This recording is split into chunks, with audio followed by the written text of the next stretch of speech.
3 دن کے بعد جو ہے ایک جو ہے وہ دن آنے والا ہے، اس کو کیا کہتے ہیں؟ Valentine day. کیا کہتے ہیں؟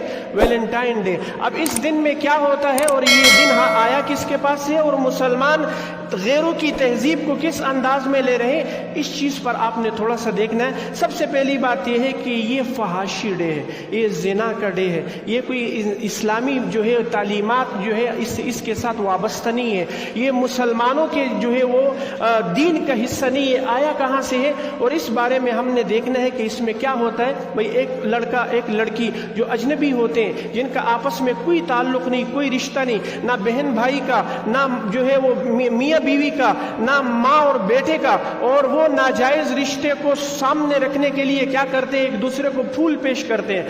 اب آیا یہ طریقہ ہمارے پاس آیا کہاں سے، اس کے بارے میں تھوڑا سا دیکھیں۔ اس کی تاریخ کا پس منظر میں آپ کے سامنے تھوڑا سا بتاؤں گا۔ ایک عیسائی جو ہے وہ ان کا پادری گزرا ہے، سینٹ اور ویلنٹائن کے نام سے اس کا نام تھا۔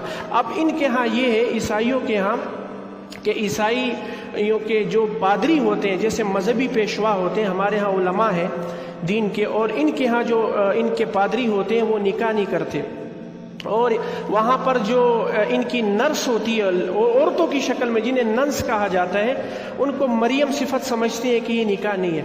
اب جب بے نکاح لوگ جہاں جمع ہوں گے، آپ مجھے یہ بات بتائیں، نامحرم اور بے نکاح لوگ جہاں جمع ہوں گے وہاں کیا ہوگا؟ وہاں پر زنا اور فحاشی عام ہوگی یا نہیں ہوگی؟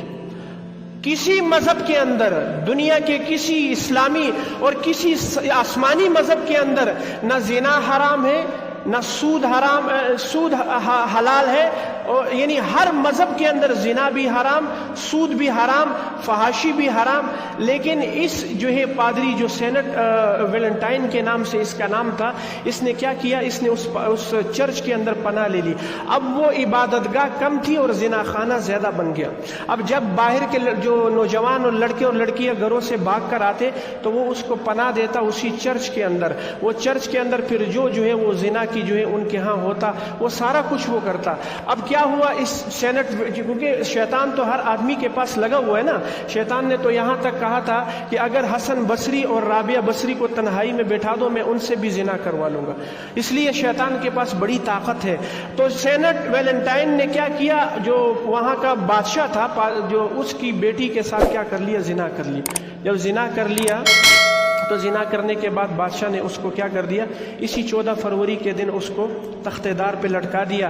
اب اس کو کیا کہتے ہیں؟ شہید محبت کا دن اس آدمی کو کہا گیا، اور اس کے 100 یا 200 سال کے بعد جو ہے اسے بڑا قابل تعظیم سمجھا گیا۔ اور آج مسلمان کو پتہ ہی نہیں ہے میں کس کے طریقے کو اختیار کر رہا ہوں، میرے پاس کیا دین میں اور اسلامی تعلیمات میں کسی چیز کی کمی رہے گی جو میں غیروں کے طریقوں کو اختیار کروں؟ اس لیے حضور علیہ السلام نے ایک حدیث میں ارشاد فرمایا، غور سے سنیں، من تشبہ بقوم فہو منہ، جو جس قوم کی مشابہت اختیار کرے گا، جو جس قوم کے طریقہ اختیار کرے گا، قیامت والے دن اس کا حشر بھی انہی لوگوں میں سے ہوگا۔ آپ مجھے یہ بات بتائیں، اسلام پھول دینے سے منع نہیں کرتا، اسلام یہ نہیں کرتا کہ تم نے صرف 14 فروری کو پھول دینا ہے۔ اسلام کہتا ہے روزانہ گلاب کا تازہ پھول اپنی ماں کو بھی دو، اپنی بیٹی کو بھی دو، اپنی بیوی کو بھی دو۔ ضروری نہیں ہے کہ تم جو ہے وہ پھول لے کر 14 فروری کو صرف اپنی معشوقہ کو دو گے۔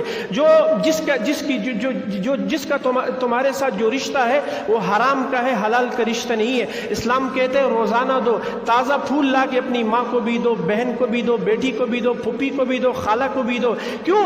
اسلام تو محبت کا درس دیتا ہے۔ یہ کیا ہے کہ میں نے صرف 14 فروری کو اپنی معشوقہ کو پھول دینا ہے، گھر آ کر ماں کے ساتھ بدتمیزی کرنی ہے، بہن کے ساتھ بدتمیزی کے ساتھ بولنا ہے، یہ اسلامی تعلیمات نہیں ہے۔ حضرات محترم، اسلام نے ہمیں جو تعلیمات دی ہے وہ حق ہے، سچ ہے، قیامت کی صبح تک کے لیے ہے۔ اسلام ایک ایسا مذہب ہے جس میں کسی چیز کی کمی اور ہے ہی نہیں، تصور بھی انسان نہیں کر سکتا۔ اللہ تعالیٰ نے جس چیز کو حلال قرار دیا ہے، قیامت تک آج کے بڑے بڑے سائنسدان جو ہے اپنی سائنسی جو ہے وہ اس کے اندر غور و فکر کر کے کہتے ہیں کہ ہاں اس کے حلال ہونے میں یہ فائدہ ہے، یہ فائدہ ہے، اور جس کو اسلام نے حرام کر دیا آج کی سائنسی تحقیق اس کو کہتی ہے ہاں اس میں یہ نقصانات ہے۔ اللہ کی ذات سے دعا ہے اللہ پاک ہمیں جو کہا سنا گیا ان پر عمل کی توفیق عطا فرمائے۔ وآخر دعوانا